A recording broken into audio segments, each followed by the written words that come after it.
शौहर के इंतकाल के बाद सबने कहा कि उसकी जिंदगी खत्म हो गई है, मगर किसी ने नहीं सोचा था कि उसकी दूसरी शादी उसकी किस्मत बदल देगी।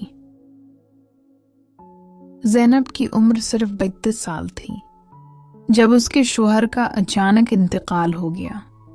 6 साला बेटा और 4 साला बेटी उसकी जिंदगी का सहारा थे। शौहर के इंतकाल के बाद ससुराल वालों का रवैया बदलने लगा। जो लोग पहले उसकी इज्जत करते थे अब उसे बोझ समझने लगे।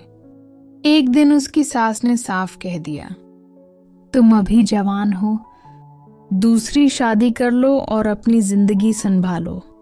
ज़ैनब खामोश रही, लेकिन रात भर रोती रही। उसे डर था कि कहीं दूसरी शादी के बाद उसके बच्चों को तकलीफ ना हो। 2 साल गुजर गए। एक दिन उसके मामों ने एक रिश्ता बताया। आमिर एक शरीफ और देनदार शख्स था।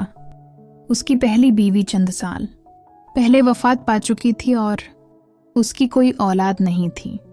आमिर ने पहली मुलाकात में ही कहा, मैं ज़ैनब से नहीं, उसके बच्चों समेत उससे शादी करना चाहता हूं। ये बात सुनकर ज़ैनब की आंखों में आंसू आ गए। निकाह हो गया। शुरू के चंद माह बहुत अच्छे गुजरे। बच्चे भी आमिर से घुल मिल गए। मगर मसला वहां से शुरू हुआ जहां किसी ने सोचा भी नहीं था। आमिर की बहन नादिया को ये रिश्ता पसंद नहीं था। वो हर वक्त भाई के कान भरती रहती, तुमने एक बेवा से शादी करके गलती की है। ये बच्चे कभी तुम्हारे नहीं होंगे, कल को सारी जायदाद उन्हीं को मिल जाएगी। आहिस्ता आहिस्ता आमिर के दिल में शुकूक पैदा होने लगे। एक दिन गुस्से में उसने ज़ैनब से कहा, शायद मेरी बहन ठीक कहती है। ये सुनकर ज़ैनब का दिल टूट गया। उसने खामोशी अख्तियार कर ली। चंद माह बाद आमिर एक खतरनाक हादसे का शिकार हो गया। उसे कई दिन अस्पताल में रहना पड़ा। नादिया सिर्फ एक दिन आई और फिर गायब हो गई, लेकिन ज़ैनब दिन रात उसके पास रही। उसके बच्चे भी आमिर के लिए दुआएं करते रहे। एक रात आमिर ने अपने सूतीले बेटे को रोते हुए सुना। बच्चे अपनी माँ से कह रहा था, अम्मी अल्लाह से दुआ करें, अबू जल्दी ठीक हो जाएं, मुझे अपने अबू वापस चाहिए। आमिर की आंखों से आंसू बहने लगे। उसे पहली बार एहसास हवा कि जिन बच्चों को वो अपना नहीं समझ रहा था, वो दिल से उसे अपना बाप मानते थे।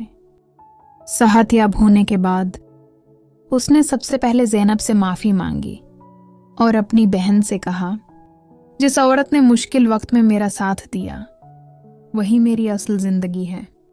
नादिया शर्मिंदा होकर खामोश हो गई। इस दिन के बाद आमिर ने ज़ैनब और बच्चों को वो मोहब्बत दी जिस के वो हकदार थे, और ज़ैनब को यकीन हो गया कि हर दूसरी शादी नाकामी नहीं होती। कभी कभी अल्लाह पहली आजमाइश के बाद इंसान को उससे भी बेहतर नामत अता कर देता है। लोगों की बातों पर नहीं, इंसान के किरदार पर फैसला करना चाहिए। सच्ची मोहब्बत खून के रिश्तों की मोहताज नहीं होती।